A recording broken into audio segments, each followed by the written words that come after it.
Olá, tudo bem? Hoje é uma sexta-feira de tarde, é o dia 25 de janeiro. E esta é a lição número 8, Satanás, um inimigo derrotado. Esse título aqui eu gostei muito. Eu acho que vocês também devem estar gostando dele, o inimigo derrotado. Mas, tem um mas aqui ainda, né? Vamos estudar essa lição aqui, que é muito importante para os nossos dias. Santíssimo e poderoso Deus, envie sobre cada um de nós o Teu Espírito, para que possamos tanto entender o assunto, quanto praticar e viver de acordo. Em nome do Senhor Jesus Cristo, amém. Muito bem, aqui o verso fala em vitória, é o capítulo 12 de Apocalipse, capítulo 12, no versículo 11, e diz assim: eles, significa nós, aqui, está se referindo a nós, pois o venceram por causa do sangue do Cordeiro e por causa da palavra do testemunho que deram. E mesmo em face da morte não amaram a própria vida. Esse versículo parece contraditório. Apenas ele é profundo, não é? Ou seja, venceram porque Jesus já morreu por eles, já pagou o nosso pecado. Isso já é uma vitória garantida. Tudo que nós temos que fazer é aceitar, né, a sua vitória, que Ele conquistou. Né? Essa é a questão. Mas mais adiante vamos falar um pouquinho mais sobre isso. Então, por que diz aqui assim, e não amaram a sua própria vida? Mesmo em face da morte, não amaram a sua própria vida. Como assim? Não. Na realidade, esses amam muito a sua própria vida. Eles querem a vida eterna, nós queremos a vida eterna. Porém, não amam a vida transitória aqui da Terra. Não amam as coisas que têm a ver com a vida transitória aqui da Terra, com os benefícios do mundo. Né? Isso que não amam. Mas amam a vida eterna, que Jesus já prometeu. Né? Então, é isso que diz o verso aqui. Bom, um esclarecimento. Satanás foi derrotado no céu, perdeu suas prerrogativas no céu, era o maioral de todos os anjos, de todas as criaturas, perdeu tudo. E acabou conquistando a Terra por uma pequeníssima vitória. Conquistou um planeta com 2 habitantes. Né? Ele queria ser o rei do universo. Pensa bem. A ambição dele não era se erradicar aqui na Terra, não. Planeta recém-criado. Não.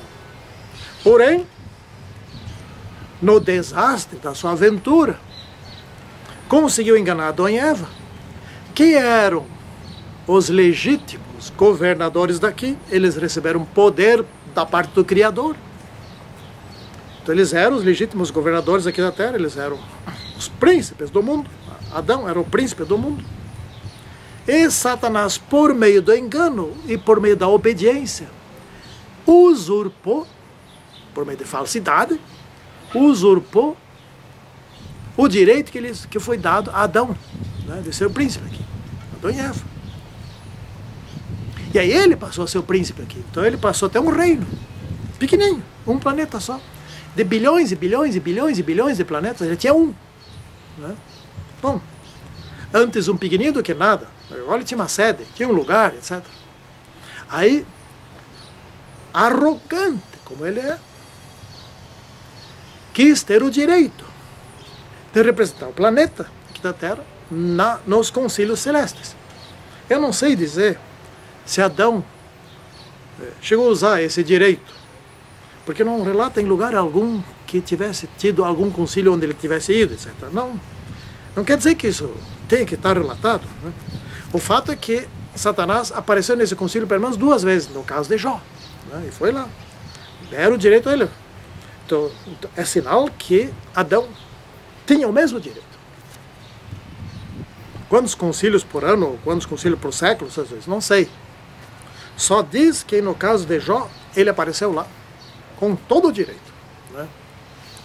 Então a situação na Terra era a seguinte.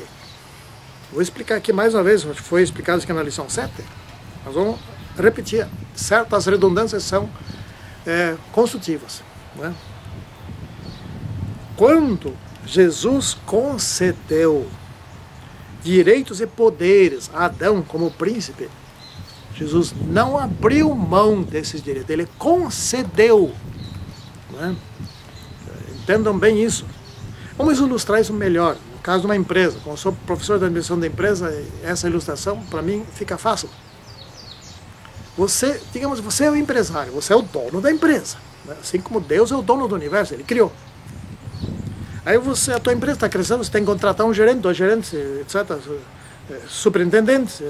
Bom, se você contratar alguém, essa pessoa tem que fazer alguma coisa dentro da empresa. Você concede poderes a essa pessoa. Por exemplo, o gerente operacional, ele tem poderes para fazer funcionar a fábrica. Ele dá ordens, ele cria processos, enfim, ele faz funcionar a fábrica, ele tem direito de fazer isso. Mas você, como dono, não abriu mão do seu direito de ser dono e de ter todo o mesmo poder que você concedeu a ele, você continua tendo, certo? Quando você concede poder, você não está dando poder, você concede. Mas você continua tendo aquele mesmo poder. Portanto, quando Satanás tomou o poder de Adão, ele passou a ser o príncipe desse mundo. Porém, Deus, o Criador, continuou sendo rei sobre Satanás. Não mais sobre Adão, mas sobre Satanás. Então, Satanás sempre teve que se sujeitar a Deus. Certo? Ele nunca esteve livre. Portanto, se você for ler com cuidado a Bíblia, você vai ver que certas coisas Satanás não podia fazer aqui na Terra. Porque Deus, que estava acima dele, que era o rei do universo, continuava sendo, também continuava tendo os mesmos poderes que Satanás teve aqui na Terra. Né? E, portanto, Deus mandava mais que Satanás. Isso é óbvio. Né? Isso é concessão de poder. Então, essa era a situação. Bom, aproveitando o gancho, não está na lição aqui, mas aproveitando o gancho, quando Satanás, na terceira tentação, vejam bem as condições da terceira tentação. Esse era o 40º dia do jejum de Jesus. Né? Vocês acham que ele estava faminto? Ele estava à beira do colapso. Ele estava à beira de entrar de desmaiar e morrer. Porque assim que Satanás largou ele, os anjos vieram e serviram. Fortaleceram ele, deram alimento para ele, etc. A beira do colapso, você transforma essas pedras em pães, e estava na hora de fazer isso. Ele não fez. Gente, a questão aqui era a seguinte, a terceira tentação era a pior de todas. Né? Porque já estava mais além ainda. A sua mente funcionava muito mal. Ele experimentou fazer um jejum de 10 dias para ver como é que fica a sua mente. Faz de um dia. Depois me conta. Eu já fiz de 3. Bom, nessas condições, Satanás está oferecendo o poder que era dele para Jesus, caso ele o adorasse. Gente, mas esse poder que era de Satanás, era de Jesus também. Jesus não abriu mão nunca do seu poder. Então Satanás estava devolvendo para Jesus alguma coisa que Jesus já tinha. Pensa. Porém, naquelas condições humanas de Jesus, se ele tivesse adorado, se formaria a seguinte situação. Como rei do universo, Jesus continuaria sendo o rei do universo. Como Deus, ele não deixaria nunca de ser Deus. Ele não morre, Deus não morre. Mas como ser humano, ele se submeteria a Satanás. E aí, Jesus estaria entregando o seu poder que ele tinha delegado, agora estaria entregando a Satanás. Tá? Entendeu isso? E aí, como é que Jesus ia tomar de volta? Me explica.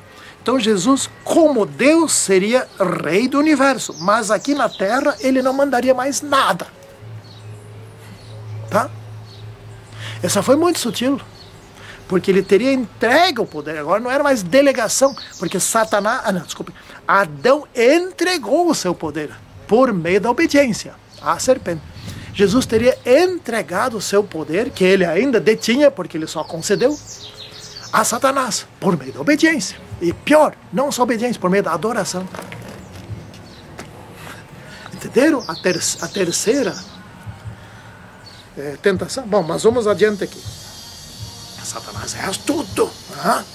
É astuto. Se vamos estudar essas coisas aqui mais profundamente, que a gente vai se surpreender o que tem aqui. Bom, Satanás foi derrotado na cruz. Não muito tempo depois da tentação do deserto, 3 anos e meio depois. Foi derrotado. Ele agora é derrotado. Certo? Ele perdeu o seu poder aqui nessa terra. O poder que ele queria tomar de Jesus, que daí ele teria duplo poder. Jesus tomou dele na cruz, porque na cruz Jesus obedeceu não a Satanás, e sim à lei. Essa é a grande questão. E aí o que Satanás continua lutando depois disso? Agora ele luta como um inimigo derrotado. Né? Tá, mas ele tem alguma chance? Tem alguma chance. Tem sim. Ele sabe disso. E nós também temos que saber disso. Qual é a chance dele? A chance de Satanás vencer é que algum item do plano da salvação falhe. Ou seja, que Deus falhe. Essa é a chance de Satanás.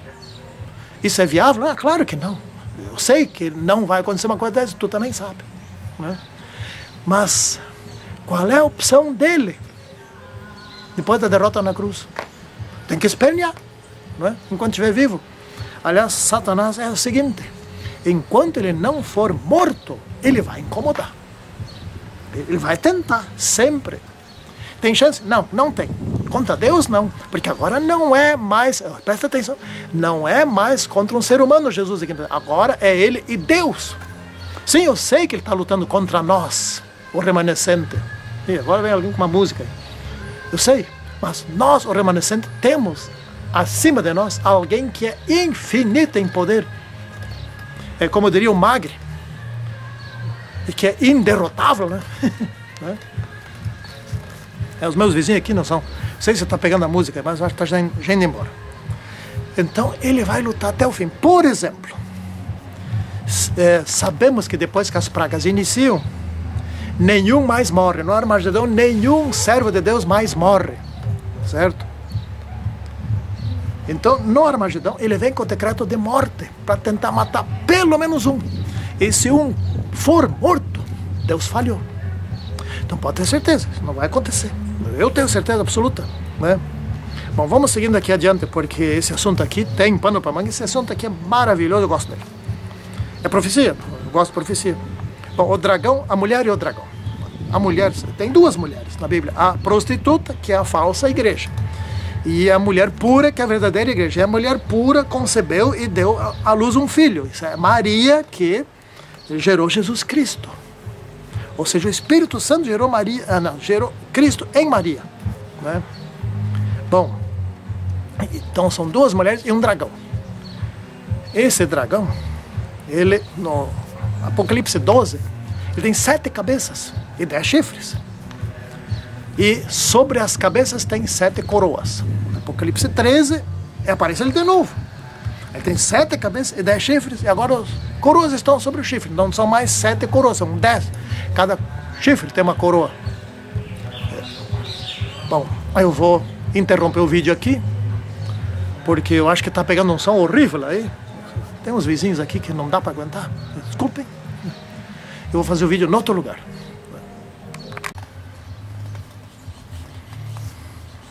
Bom, mudou o cenário aqui, né? Eu tenho um vizinho aqui que é difícil de aguentar. Ele tem uns filhos que fazem zoeira. Eles são capazes de passar a noite toda ouvindo som alto, gritando, tomando bebida alcoólica e festejando, etc e tal, e só param no outro dia quando amanheceu. Tempos atrás um deles voltou de uma dessas zoeiras e bêbado, completamente bêbado, virou o carro para diante na entrada da garagem, parou no meio da rua e ali adormeceu e pegou no som. Até que os vizinhos falaram: "Oh, sai daí, tá no meio da rua." Bom, mas é o mundo, esse pessoal gosta disso, então Se não se arrependerem, o que eu tenho a dizer para eles, danem-se. Pronto, é isso. Essa noite eu já estou vendo que eu vou ter que dormir com um tampão no ouvido, tampão industrial, quer dizer, para poder dormir, porque eles têm o direito de fazer o barulho deles. E a polícia, nem sei para que existe. Bom, nós estamos falando aqui das duas mulheres e um dragão, né? Esse dragão é Satanás, representado aqui na Terra pelo Império Romano, né? E antes dele, outros impérios. E depois dele, a Igreja Católica. Esse é o dragão.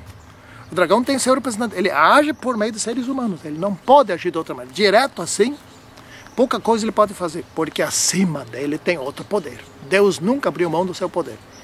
E Jesus também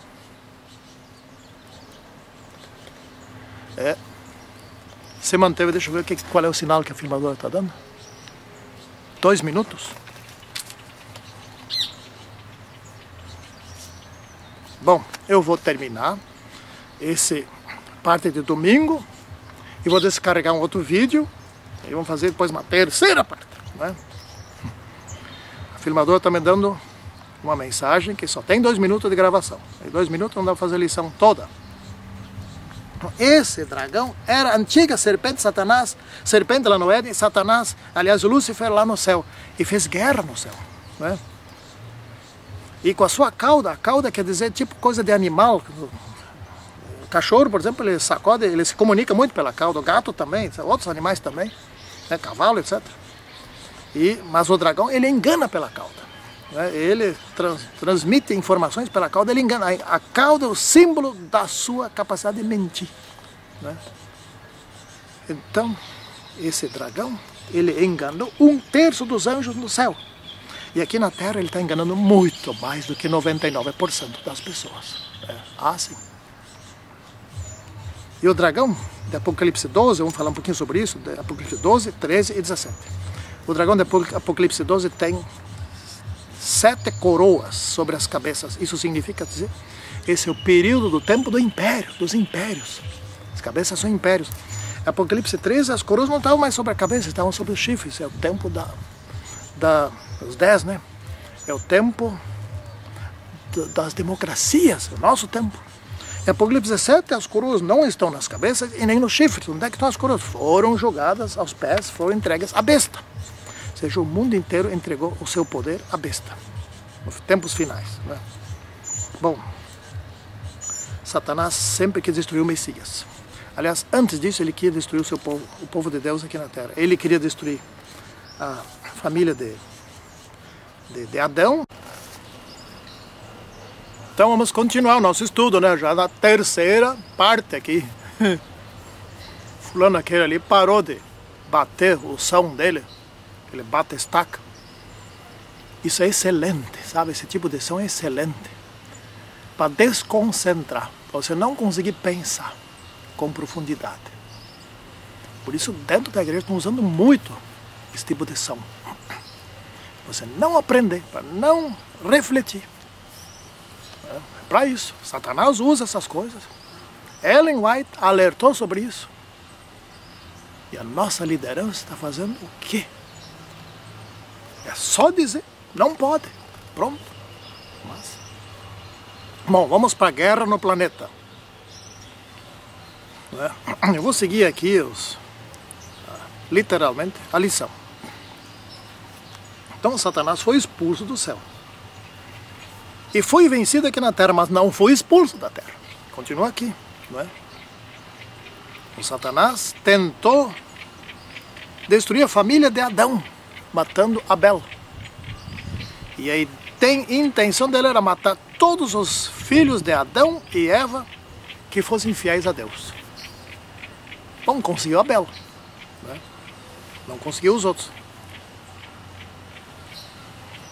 Naquela época, ele era o príncipe do mundo, né? Mas não tinha poder ilimitado. Assim como Adão também não tinha poder ilimitado.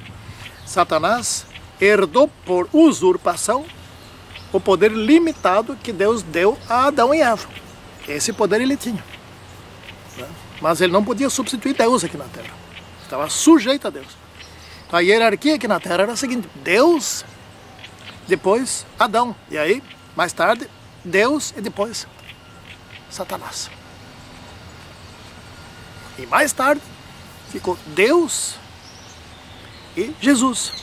O próprio Jesus, como Deus, sendo o seu próprio chefe, vamos dizer assim, né? Ou seja, Jesus sempre foi o rei do universo, nunca deixou de ser. Sempre foi o príncipe desse mundo, nunca deixou de ser, mesmo com a queda de Adão. Ele se tornou duplamente príncipe desse mundo, ou seja, ele tomou de volta os direitos e poderes que tinha concedido a Adão, que Adão perdeu para Lúcifer. Então Jesus é rei do universo, rei aqui na terra, e duplamente príncipe, ou seja, os poderes que ele tinha concedido, ele manteve e tomou de volta. Por isso que nós vamos governar junto com ele. E nós temos um certo direito de governar aqui, concedido a Adão, que Jesus está com esse direito com ele. E como ele é bonzinho, sempre foi, né? Aí Lúcifer perdeu tudo. Nós já tínhamos explicado isso, não significa que não possamos repetir. Lúcifer hoje é derrotado, mas ele continua lutando. Se não for morto, não para. E os anjos dele também, porque não, o que eles vão fazer? Vão dizer, ó Senhor Deus, estamos aqui, não tem mais jeito, pode nos destruir. Aí, ele poderia destruir. Concordaram, mas nós não temos mais. Não. Eles vão ser derrotados aqui, na 7ª praga. Eles vão ficar olhando para esse planeta destruído durante o milênio. Eles vão ver que perderam tudo. No final do milênio, eles vão ver que acordaram aqueles ímpios e vão tentar de novo. E vão tentar, sabe o quê? Invadir a Cidade Santa. Vão. Eles sabem mais que nós e melhor que nós que vai descer fogo do céu, mas vão tentar. Eles nunca desistem. O mal nunca desiste, certo? É assim que funciona. Então, depois que foi destruído, depois que ele foi derrotado na cruz, Satanás continuou lutando contra o povo de Deus e destruiu o templo de Jerusalém. Mas o Império Romano foi no ano 70. Mas ele fez um favor, porque nessa altura o templo estava só estorvando. Dentro do templo Deus não morava mais. Agora o templo, o santuário é no céu. E eles estavam continuando e insistindo em continuar fazer aquele sacrifício que agora não precisava fazer mais. E se aquele templo estivesse lá ainda hoje, eles estavam fazendo o sacrifício lá ainda hoje, porque não aceitaram o Messias, né? Então estava na hora de destruir. Aí destruiu. Porém, ele invadiu o lugar santo, etc. Tal. Não, isso não podia ter feito. Os pagãos não podiam ter entrado lá. Entraram. Os judeus não deveriam fazer sacrifícios mais ali. Fizeram. Os pagãos não deveriam entrar no lugar santo. Entraram. Está tudo errado, né? É assim que funciona aqui na Terra. E aí ele passou a perseguir a igreja verdadeira. E nós conhecemos a história, já estudamos isso aqui, mas vamos fazer uma pequena revisão, né? Por meio do Império Romano. Em 538, o Império Romano caiu. Aliás, assumiu a igreja em lugar do Império Romano. Aí começaram os tais dos 1260 anos de perseguição. Agora, igreja cristã perseguindo igreja cristã.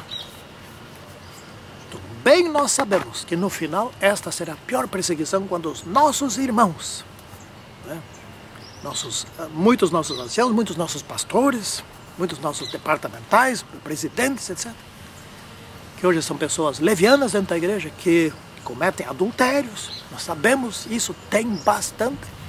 Isso está sendo acobertado, mas Deus vai revelar e já está revelando. E vê se você não cai por causa da imoralidade que existe entre nós, por causa dos escândalos que existem entre nós. Vê se você não cai junto, né? Você não tem nada que está caindo porque o teu irmão está caindo. Isso é guerra. Então vê se você não cai junto, vê se você não se escandaliza junto, vê se você não sai da igreja, você perde ainda porque o outro você perdeu. Que lógica é essa? Me diz, que lógica é essa? De você perder a vida eterna porque aquele outro ali adulterou, que era pastor, sei lá o quê. Né? Não confia mais nele, isso sim, mas confia em Jesus Cristo. Ou ele caiu também, me explica.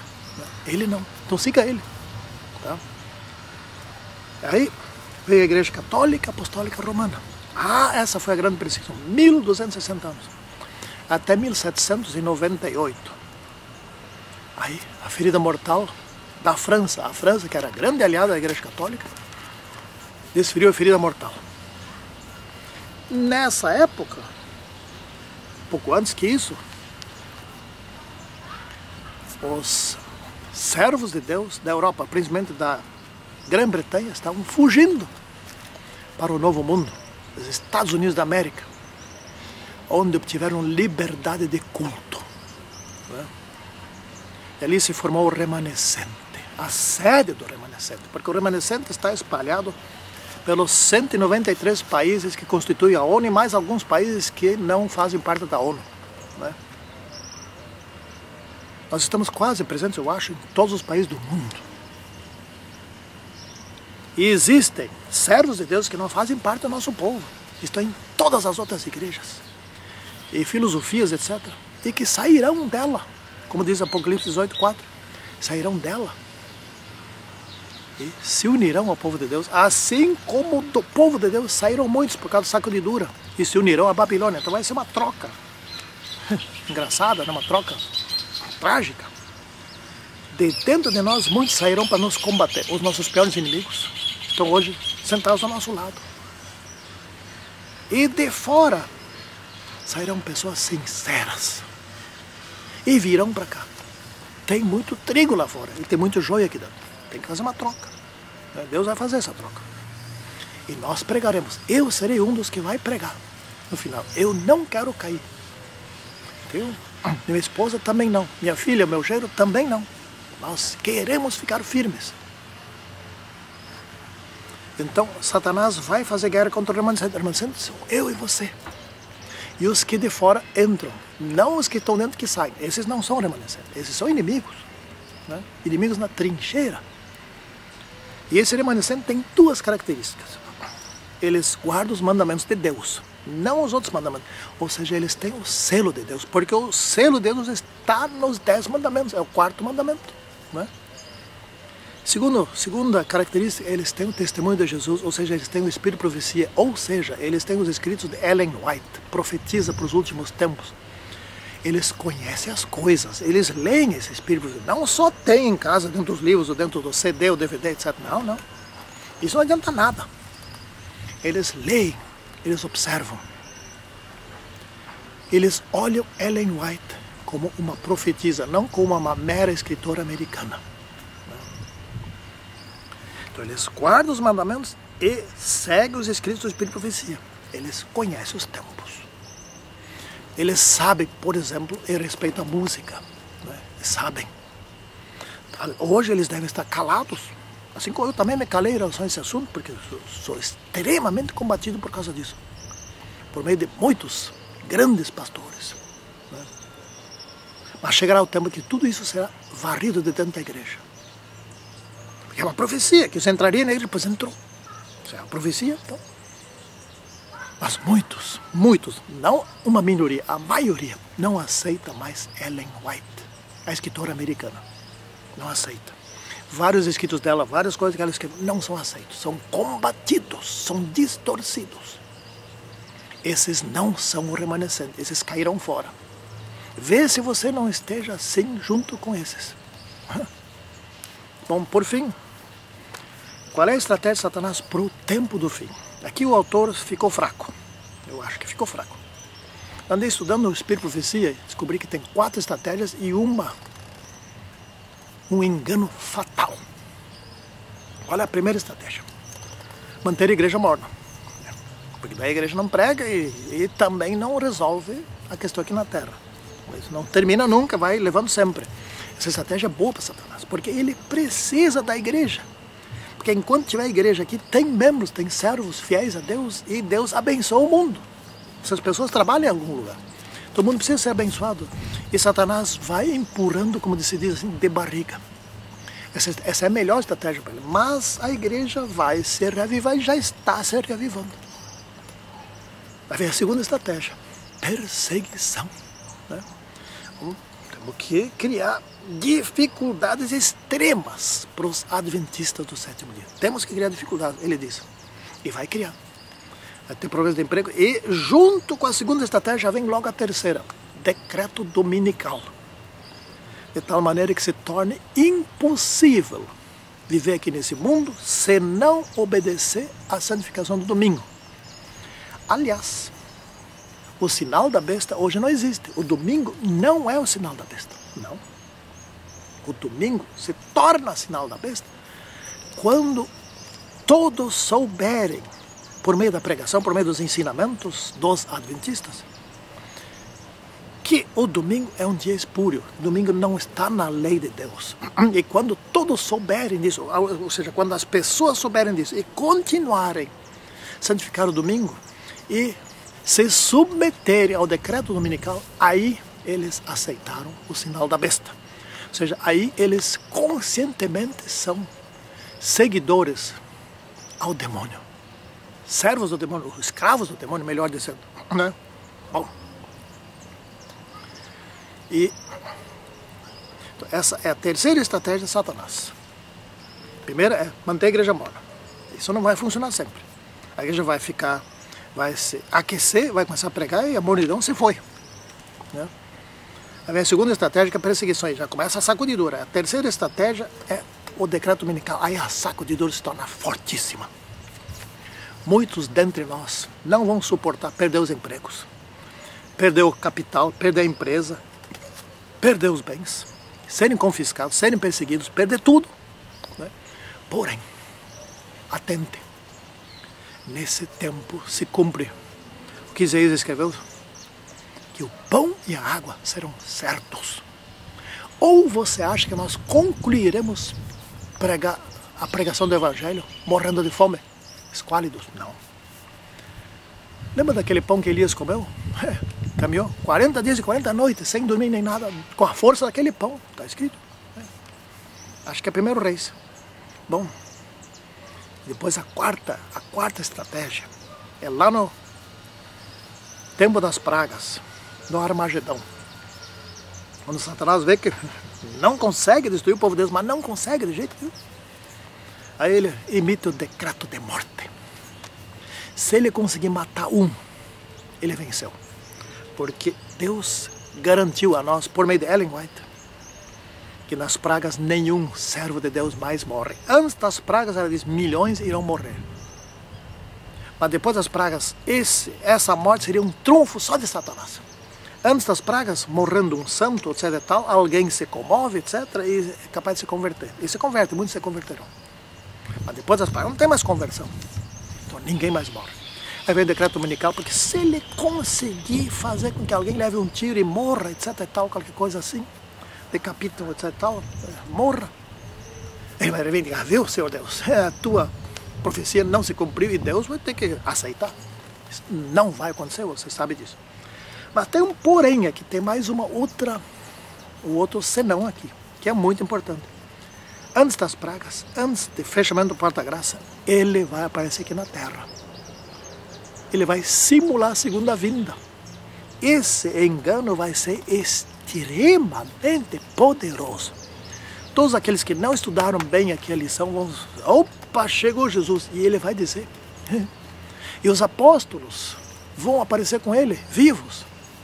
E todos eles vão dizer, não é o sábado mais, o sábado foi mudado para o domingo, vocês não estão entendendo nada, etc. E tal, e vão pregar.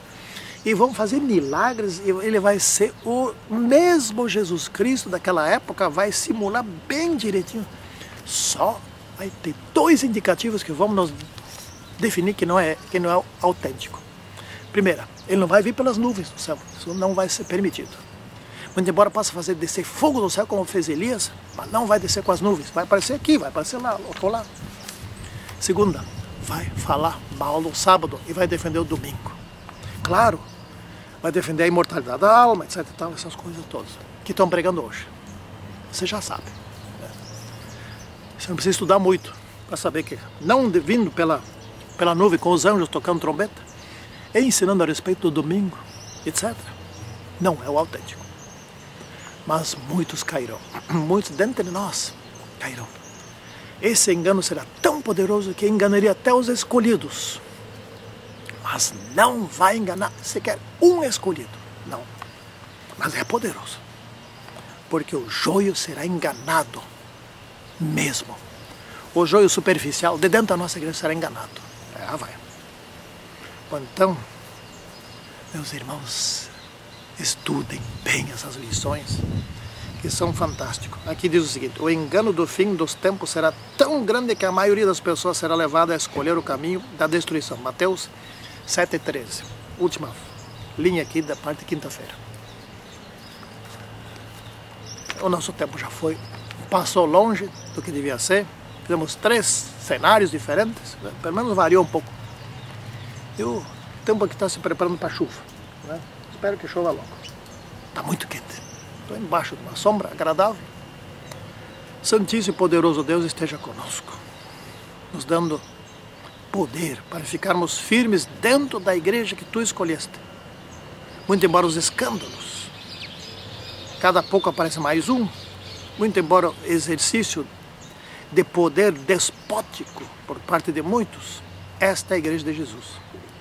E é por esta igreja que nós seremos salvos. É este o caminho. Que esta igreja nunca caia, isso nós sabemos, não precisamos nem pedir, mas que nós nos mantenhamos firmes dentro dela. Em nome do Senhor Jesus Cristo pedimos. Amém.